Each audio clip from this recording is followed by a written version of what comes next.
Hello learners, তোমাদেরকে স্বাগত জানাই আমার আরও একটি নতুন ভিডিওতে। আজকের ভিডিওতে আমরা পড়ব নয়নতারা সেহগালের বিখ্যাত প্রবন্ধ দি পাসিং অ্যাওয়ে অব বাপু। এই লেখাটি শুধু একটি পাঠ নয়, এটি একটি জাতির শোকের ইতিহাস, যেদিন ভারত তার নৈতিক অভিভাবককে হারিয়েছিল। অর্থাৎ এই লেখাটি মূলত 30শে জানুয়ারি 1948 খ্রিস্টাব্দের ওই দিনকে কেন্দ্র করে। এই দিন কী হয়েছিল না, এই দিন আমাদের জাতির পিতা মহাত্মা গান্ধী গুলিতে নিহত হন এবং তার সেই নিহত হওয়াকে কেন্দ্র করেই কিন্তু এই লেখাটি। তো এই পড়াটি শুরু করার আগে আমরা জেনে নেব নয়নতারা সেহগাল সম্বন্ধে। এই নয়নতারা সেহগাল ছিলেন একজন প্রখ্যাত ভারতীয় লেখিকা ও সাংবাদিক। তিনি ছিলেন জওহরলাল নেহরুর ভাগ্নি এবং মহাত্মা গান্ধীর খুব ঘনিষ্ঠ পরিবারের সদস্য। নয়নতারা সেহগালের সম্পূর্ণ নাম হচ্ছে নয়নতারা পণ্ডিত সেহগাল। তিনি জন্মগ্রহণ করেছিলেন 1927 খ্রিস্টাব্দের 10ই মে।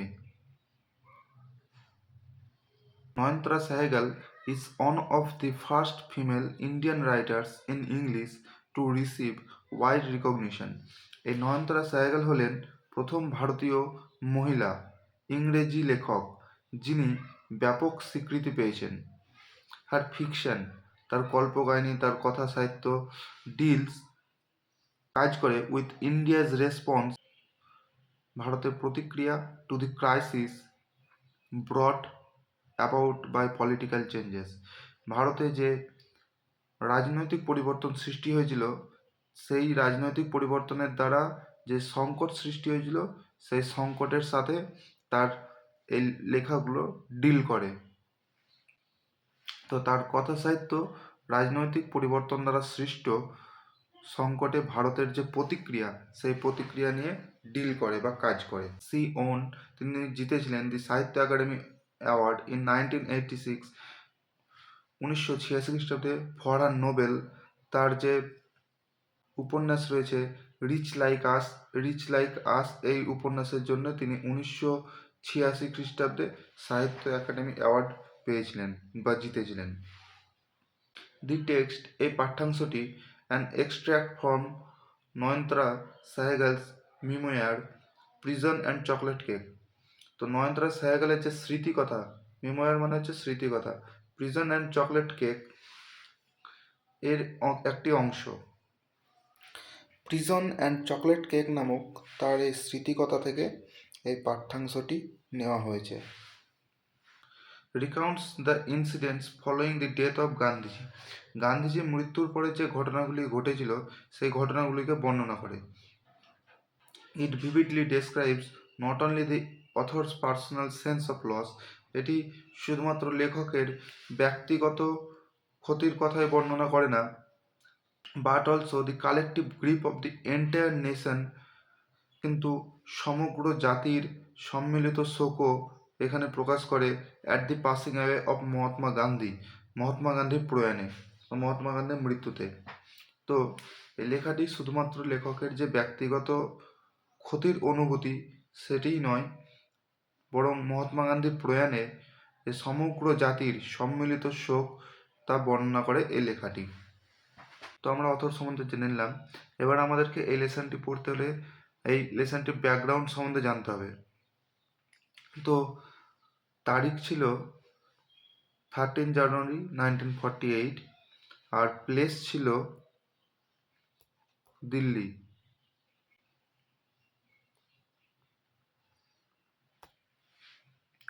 আর এই দিনেই মহাত্মা গান্ধী তার আততায়ীর গুলিতে কিন্তু নিহত হয়েছিল। আর এই ঘটনার পরে এই লেখিকা এই প্রবন্ধটি লেখেন। Let's go. I was having tea at home on the evening of 13 January 1948. 1948 সালে 30শে জানুয়ারি সন্ধ্যাবেলায় আমি বাড়িতে চা পান করছিলাম বা চা খাচ্ছিলাম। When I was called to Birla house, যখন আমাকে বিড়লা হাউস থেকে ডাকা হলো, বাই অ্যান আর্জেন্ট টেলিফোন, একটি জরুরি টেলিফোন করে, Gandhiji had been shot on his way to a prayer meeting. গান্ধীজিকে তার প্রার্থনা করতে যাওয়ার পথে গুলি করে মারা হয়েছিল। প্রেয়ার মিটিংয়ে যাওয়ার সময় গান্ধীজিকে তার যাত্রাপথেই গুলি করে মারা হয়েছিল। আই ওয়াজ নাম, আমি স্তম্ভিত হয়ে গেছিলাম। নাম মানে স্তম্ভিত হওয়া। With shock as I got into the car, যখন আমি গাড়িতে উঠলাম। তো তিনি যখন গাড়িতে উঠলেন তখন সেই খবর পাওয়ার শোকে তিনি স্তম্ভিত হয়ে গিয়েছিলেন, হতবাক হয়ে গিয়েছিলেন। অ্যাট দি বিড়লা হাউসে গান্ধীজির রিলেটিভস, গান্ধীজির আত্মীয়জনেরা অ্যান্ড ফলোয়ার্স এবং অনুগামীরা হ্যাড গ্যাদার্ড, জমা হয়েছিলেন রাউন্ড হিজ বডি, তার শরীরের চারপাশে। তো এই বিড়লা হাউসে গান্ধীজির যে আত্মীয়জন আছে এবং তার যে ফলোয়ার্স বা অনুগামী আছে তারা তার শরীরের চারপাশে ভিড় জমিয়েছিল। দেয়ার ওয়াজ সাইলেন্স ইন দি রুম, সেই ঘরের ভেতরে একটি নীরবতা ছিল। অ্যাজ গান্ধীজি, যেহেতু গান্ধীজি ব্রিথ হিজ লাস্ট, তার শেষ নিঃশ্বাস ত্যাগ করেছিলেন। যেহেতু গান্ধীজি তার শেষ নিঃশ্বাস ত্যাগ করেছিলেন বা মারা গেছিলেন, তাই সেই ঘরে তার যে আত্মীয়জন এবং ফলোয়ার তারা কিন্তু এসেছিলেন এবং তার শরীরকে ঘিরে রেখেছিলেন। ওয়ার্ডস অফ বাপুজিস ডেথ, তো এই বাপুজির মারা যাওয়ার খবর হ্যাড স্প্রেড, ছড়িয়েছিল থ্রু দিল্লি, গোটা দিল্লি শহরে, like a flame fanned by wind, যেমন হাওয়াতে আগুন ছড়িয়ে পড়ে। ফ্লেম ফ্যান্ড বাই ওয়াইন্ড মানে হচ্ছে হাওয়াতে আগুন ছড়িয়ে যাওয়ার মতো এই বাপুজির মারা যাওয়ার খবরটি কিন্তু গোটা দিল্লি শহরেও ছড়িয়ে গেছিল, অর্থাৎ প্রবল বেগে ছড়িয়ে গেছিল। Sad groups of men and women, পুরুষ এবং মহিলার শোকার্ত দলগুলি had collected around Birla house, এই বিড়লা হাউসে জমায়েত হয়েছিলেন। আউট অফ এভরি উইন্ডো, প্রত্যেক জানলা দিয়ে, অন কুড সি, একজন দেখতে পাচ্ছিল, a brown blood of faces, বাদামি রঙের বিবর্ণ মুখগুলি। তো এই বিড়লা হাউসের প্রত্যেক জানলাগুলি থেকেই দেখা যাচ্ছিল এই বাদামি রঙের বিবর্ণ মুখগুলি। They did not make a sound, তারা কোনো শব্দ করছিলেন না। There was an unnatural silence, সেখানে ছিল একটি অপ্রাকৃতিক নীরবতা। গান্ধীজির মৃত্যুর পরে সেখানে যারা জমায়েত হয়েছিলেন তারা কিন্তু কোনো আওয়াজ করছিলেন না, এমন মনে হচ্ছিল সেখানে যেন অপ্রাকৃতিক নীরবতা বজায় রয়েছে। এটা ছিল অ্যাজ ইফ, যেমন time stood still for those few minutes, কয়েক মিনিটের জন্য সময় থমকে গেছে বা দাঁড়িয়ে গেছে। দি পিপল, লোকেরা, ওরা ছিলেন টু স্টান্ড, এতটাই হতভম্ব, টু স্পিক, কথা বলতে, ইন দি বিগিনিং, শুরুতেই। তো লোকেরা এতটাই হতভম্ব হয়ে গেছিল যে তারা শুরুতে কোনো কথাই বলতে পারছিল না। লেটার, পরে, দে ক্ল্যামর্ড ওয়াইল্ডলি, তারা তুমুল কোলাহল শুরু করলো। শাউটিং অ্যান্ড ক্রাইং, চিৎকার করছিল এবং কাঁদছিল। দে জসেল, তারা ধাক্কা দিচ্ছিল। এই জসেল মানে হচ্ছে যখন ভিড়ের মধ্যে একজন আর একজনকে ধাক্কা দেয় তখন তাকে বলা হয় জসেল। তো দে জসেল, তারা একে অপরকে ধাক্কা দিচ্ছিল, অন অ্যানাদার, একে অপরকে, ইন দি স্ট্যাম্পেড, সেই লাইনে তারা ছত্রভঙ্গ হয়ে, to break into the house, সেই বাড়িতে প্রবেশ করার জন্য। তো তারা ছত্রভঙ্গ হয়ে, অর্থাৎ স্ট্যাম্পেড মানে হচ্ছে ছত্রভঙ্গ, তো তারা ছত্রভঙ্গ হয়ে একে অপরকে ধাক্কা দিচ্ছিল, জসেল করছিল, যাতে তারা সেই ঘরের ভিতর ঢুকতে পারে। দে কাম, তারা শান্ত হলো, এ লিটিল, অল্প একটু, হোয়েন, যখন, ইট ওয়াজ অ্যানাউন্সড, এটা ঘোষণা করা হলো, দ্যাট যে দে উড বি অ্যালাউড, তাদেরকে অনুমতি দেওয়া হবে, টু সি গান্ধীজি, গান্ধীজিকে দেখতে, বিফোর দ্য ফিউনারাল, সেই শবযাত্রার আগে, অর্থাৎ গান্ধীজির শেষকৃত্য করার আগে যে ফিউনারাল সভা চলবে তার আগে তাদেরকে গান্ধীজিকে দেখতে অনুমতি দেওয়া হবে। হোয়েন, যখন, on is faced with the shock of A loves on death, একজন তার প্রিয় মানুষের মৃত্যুর শোকের মুখোমুখি হন হুইম্পার্স, তখন সে কাঁদতে কাঁদতে বলে, what will become me now that he has left me, তিনি তো আমায় ছেড়ে চলে গেলেন, এখন আমার কি হবে? This was surely the question uppermost in the mind of the mourning people. তো এই শোকার্ত মানুষ অর্থাৎ এই মর্নিং পিপলদের মনের মধ্যে নিশ্চিতভাবে এই প্রশ্নটাই কিন্তু মনে হয়েছিল। This was surely the question, তো নিশ্চিতভাবে এটাই ছিল সেই কোশ্চেন আপার মোস্ট বেশিরভাগ in the mind of the mourning people, তো সেই শোকার্ত মানুষদের মনের মধ্যে। তো এই শোকার্ত মানুষদের মনের মধ্যে নিশ্চিতভাবে এই প্রশ্নটাই কিন্তু বারবার মনে হয়েছিল। দে লুকড, তাদের দেখাচ্ছিল, লাইক যেমন লস্ট চিলড্রেন, হারিয়ে যাওয়া শিশুদের মতো। ইট ওয়াজ দি কোশ্চেন, এটাই ছিল সেই প্রশ্ন, in many of our hertz, আমাদের অনেকের মনের মধ্যে, অ্যাজ উই স্যাট, যখন আমরা বসেছিলাম, স্টিল শকড, তখনও শোকার্ত ছিলাম, অ্যান্ড আনবিলিভিং, যা বিশ্বাস করতে পারছিলামই না। উই লিসেন্ড, আমরা শুনেছিলাম, টু দি ব্রডকাস্ট, সেই বেতার সম্প্রচারের মাধ্যমে, টেলিং দ্য পিপল, মানুষদেরকে বলতে, অফ ইন্ডিয়া, ভারতের, দ্যাট যে, দেয়ার বাপু, তাদের বাবা, তাদের বাপু, ওয়াজ নো মোর, আর বেঁচে নেই। তিনি বলতে চেয়েছেন, আমরা বেতার সম্প্রচার শুনছিলাম যা ভারতের জনগণকে বলছে যে তাদের বাপু আর বেঁচে নেই। তো এই হলো আমাদের ইউনিট 1। এবার আমরা ইউনিট 2 শুরু করব। গান্ধীজির ফিউনারাল, গান্ধীজির শেষকৃত্য বা অন্ত্যেষ্টিক্রিয়া, was to take place one day after his death, তার মৃত্যুর একদিন পরে হয়েছিল। আওয়ার্স ইন অ্যাডভান্স, আগে থেকেই, পিপল লাইন্ড দি রুট, সেই মানুষজন সেই রাস্তার পাশে লাইন ধরেছিল, সারিবদ্ধ হয়েছিল। The funeral procession was to follow, যে রাস্তা দিয়ে সেই শবযাত্রা করা হবে।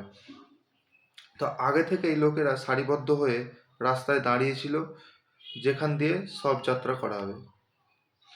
পদ্মশ্রী, মিসেস নাইডুস ডটার, এই পদ্মশ্রী হলেন মিসেস নাইডুর মেয়ে, spoke for us all when she said simply, আমাদের সকলের জন্য তিনি সাধারণভাবে বলেছিলেন, উই উইল ওয়াক, আমরা হাঁটব। It is the last time, it is the last time we shall be walking with Bapu, এটাই শেষবার যখন আমরা বাপুর সঙ্গে হাঁটব, বা এটাই হবে আমাদের বাপুর সঙ্গে শেষ হাঁটা। তো it was an agonising walk, এটাই ছিল একটি পীড়াদায়ক হাঁটা। অ্যাগোনাইজিং মানে হচ্ছে পীড়াদায়ক। Thousands silently watched the procession, হাজার হাজার লোক সে নীরবে পদযাত্রা দেখছিল। Bapu lay on an open truck covered with flowers, বাপুকে একটি ফুলে ঢাকা খোলা ট্রাকে শোয়ানো হয়েছিল। থাউজেন্ড অফ পিপল, হাজার হাজার লোক, ওয়েপ্ট, কাঁদছিলেন, trying to touch Bapu's feet, বাপুর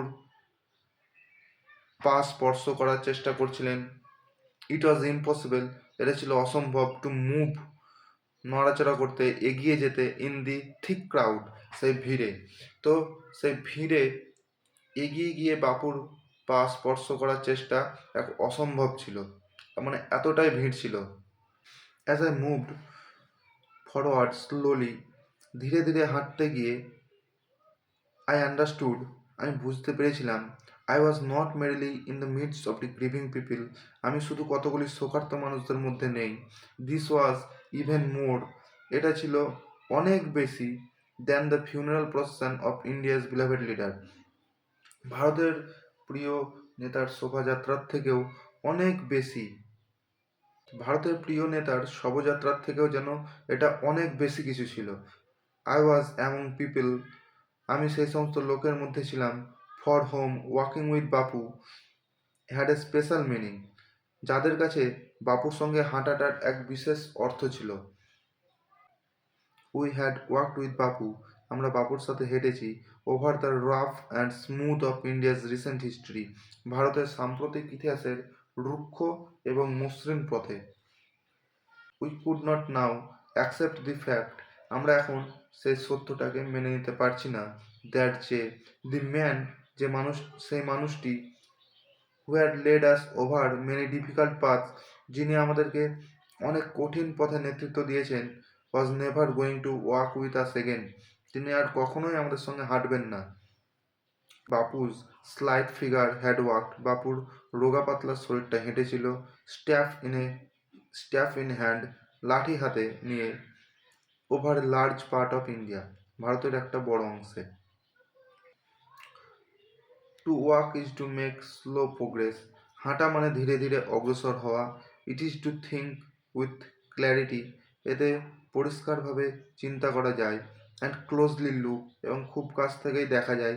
দ্যাট যে ইজ অ্যারাউন্ড ইউ, যা তোমার চারপাশে আছে।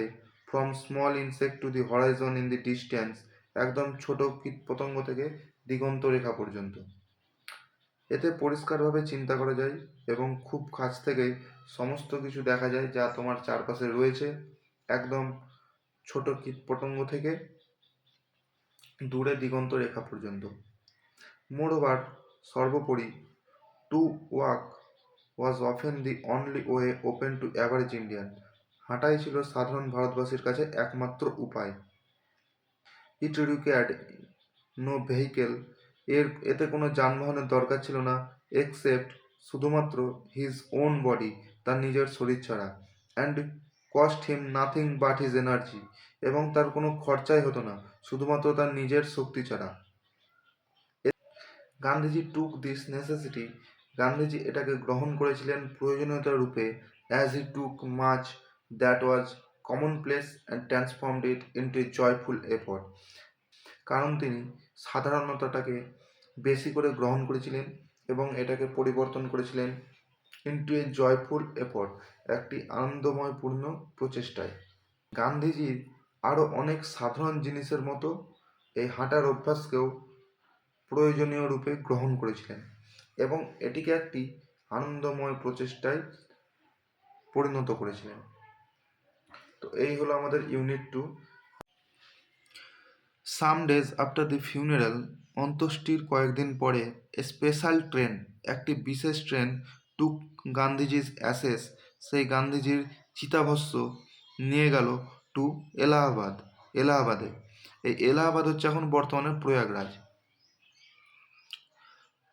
তো আমাদের হিন্দু ধর্মে কি হয়, যখন কেউ মারা যায়, তাকে মারা যাওয়ার পরে যে শ্মশান আছে সেই শ্মশানে তার অন্ত্যেষ্টিক্রিয়া সম্পন্ন হওয়ার পরে সেই যেখানে তাকে পোড়ানো হয় সেখান থেকে তার কিছু ভস্ম নিয়ে আসা হয়, সেই ভস্ম তারপরে কোনো নদীতে বিসর্জন করা হয়। তো এই গান্ধীজির ভস্মকে বিসর্জন করার জন্য একটি বিশেষ ট্রেনে এলাহাবাদ নিয়ে যাওয়া হলো।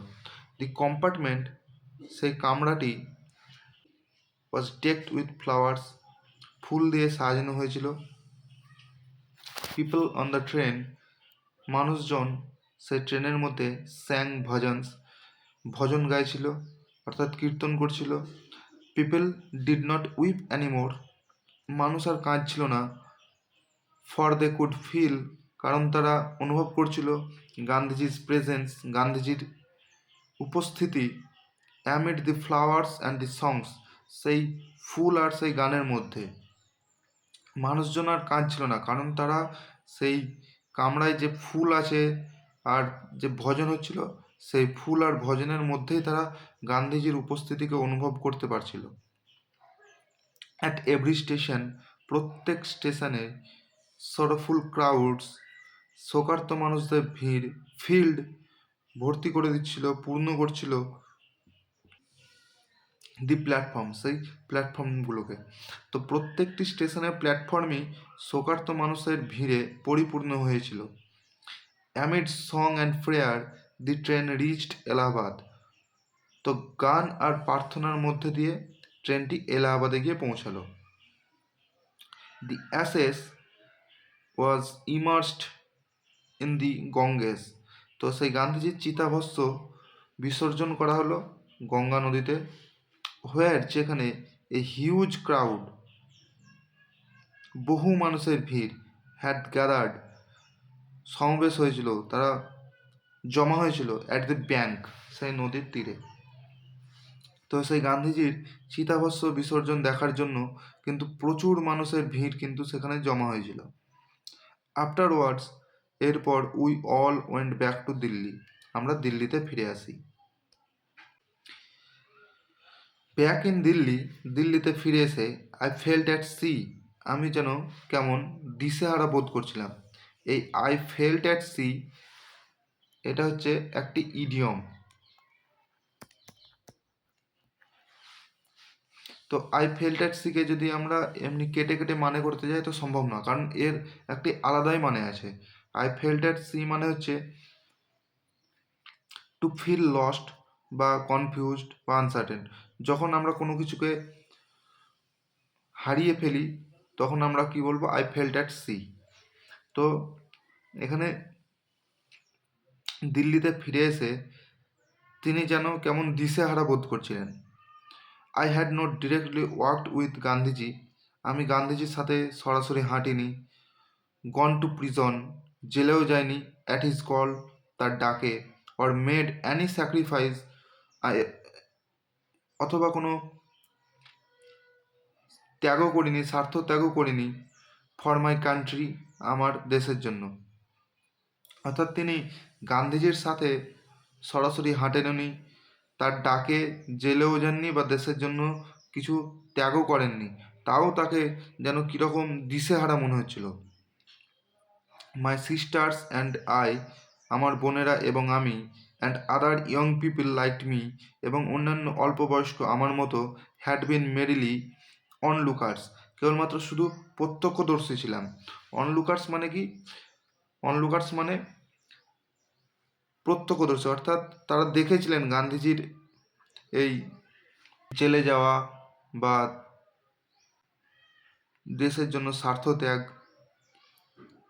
সেটাই তারা প্রত্যক্ষভাবে পার্টিসিপেন্টস করেনি, অর্থাৎ তারা প্রত্যক্ষভাবে সেখানে যোগ দেয়নি। তো সেই কারণে এখানে কিন্তু বলছেন অনলুকার্স। বাট স্টিল, কিন্তু তবুও আই ফেল্ট অ্যাট সি, আমাকে দিশেহারা মনে হচ্ছিল, আমার মনে হচ্ছিল যেন আমি অনেক কিছু হারিয়ে ফেলেছি। আই ফেল্ট, আমার মনে হচ্ছিল আই হ্যাড গ্রোন আপ, আমি বড় হয়েছি উইথিন এ ম্যাজিক সার্কেল, একটি জাদুবৃত্তের মধ্যে। তা আমার মনে হচ্ছিল আমি কোনো এক জাদুবৃত্তের মধ্যে বেড়ে উঠেছিলাম। উইথ বাপুজ পাসিং আয়ে, বাপুর মৃত্যুর সঙ্গেই মনে হলো, আই ফেল্ট, আমি অনুভব করলাম, দি ম্যাজিক সার্কেল, সেই জাদুবৃত্ত, হ্যাড ভ্যানিশড, উধাও হয়ে গেছে। লিভিং মি আনপ্রোটেক্টেড, আমাকে অসুরক্ষিত অবস্থায় রেখে। With an effort I roused myself, চেষ্টা করে আমি আবার শক্তি জুগিয়ে নিজেকে দাঁড় করালাম। আই আস্কড, আমি বললাম, মাই সেলফ, নিজেকে, আমি আমার নিজেকে জিজ্ঞাসা করলাম, হ্যাড বাবু লিভড, বাবু কি শুধুই বেঁচেছিলেন? অ্যান্ড ডাইড ফর নাথিং, এবং কোনো কিছু না করেই কি তিনি এমনি এমনি মারা গেছেন? তো আমি নিজেকে জিজ্ঞাসা করলাম, বাবু কি শুধু বেঁচেছিলেন আর এমনি এমনি মারা গেলেন? How could I so easily lose courage when he was no longer there, উনি যখন আর নেই তখন এত সহজে আমি কি করে সাহস হারালাম? My values were not so weak, আমার মূল্যবোধ এত দুর্বল ছিল না। Millions of people, lakh lakh মানুষ, উড হ্যাভ বিন অর্ডিনারি ফক, হতো নিতান্তই সাধারণ মানুষ, বাট ফর বাপু, যদি বাপু না থাকতো। অর্থাৎ বাপু না থাকলে এই লক্ষ লক্ষ মানুষ নিতান্তই সাধারণ মানুষ হিসেবে রয়ে যেত। হি ব্রট দেম, তিনি তাদেরকে এনেছেন আউট অফ ইনডিফারেন্স, সেই নির্লিপ্ততা থেকে, সেই উদাসীনতা থেকে। অ্যান্ড অ্যাওকেন দেম, এবং তাদেরকে সচেতন করেছিলেন, টু অন অ্যানাদার সাফারিং, একে অপরের যে কষ্ট, সেই কষ্ট সম্পর্কে তাদের সচেতন করেছিলেন। তো তিনি তাদেরকে সেই নির্লিপ্ততা থেকে তুলে এনেছেন, সেই উদাসীনতা থেকে তুলে এনেছেন, এবং এনে তাদেরকে একে অপরের কষ্টে সচেতন করেছিলেন। What if now Bapu is গন, বাপু এখন চলে গেলেই বা কী হয়েছে? উই আর স্টিল দেয়ার, আমরা তখনও সেখানে ছিলাম। ইয়ং, তরুণ, স্ট্রং, শক্তিশালী, অ্যান্ড প্রাউড, এবং গর্বিত। To bear his banner before us, এখনও তার পতাকা বহন করার জন্য। তো তিনি বলছেন যে বাপু যদি চলে গেছে তো কী হয়েছে, আমরা তো এখনও ইয়ং আছি, যুবক আছি, এবং গর্বিত আছি তার পতাকাকে সামনে বয়ে নিয়ে যাওয়ার জন্য। বাপু হ্যাড পাস্ট অ্যাওয়ে, বাপু মারা গেছেন, বাট হিজ ইন্ডিয়া, কিন্তু তার Bharat, would continue to live in his children, তার সন্তানদের মধ্যেই বেঁচে থাকবে। তো এই গান্ধীজির এই টেক্সটটি পড়ে আমরা জানতে পারি কি তিনি তার যে শেষ যাত্রা, সেই শেষ যাত্রায় লক্ষ লক্ষ মানুষ সেখানে অংশ নিয়েছিল। সে হিন্দু হোক, মুসলিম হোক, ধনী হোক, গরিব হোক, নারী হোক, পুরুষ হোক, সবাই কিন্তু একসঙ্গে কাঁদছিল। এটাই ছিল জাতীয় ঐক্য, এবং এই জাতীয় ঐক্যের এক অনন্য মুহূর্ত ছিল এই গান্ধীজির ফিউনারাল প্রসেশন। এই ছিল নয়নতারা সেহগালের দি পাসিং অ্যাওয়ে অফ বাপুর সম্পূর্ণ বাংলা বিশ্লেষণ। তো এই প্রবন্ধ আমাদের শেখায় গান্ধী শুধু ইতিহাসের অংশ নন, তিনি আমাদের নৈতিক চেতনা এবং তার আদর্শ আজও প্রাসঙ্গিক। তো ভিডিওটি ভালো লাগলে লাইক, শেয়ার ও সাবস্ক্রাইব করতে ভুলবেন না। ধন্যবাদ।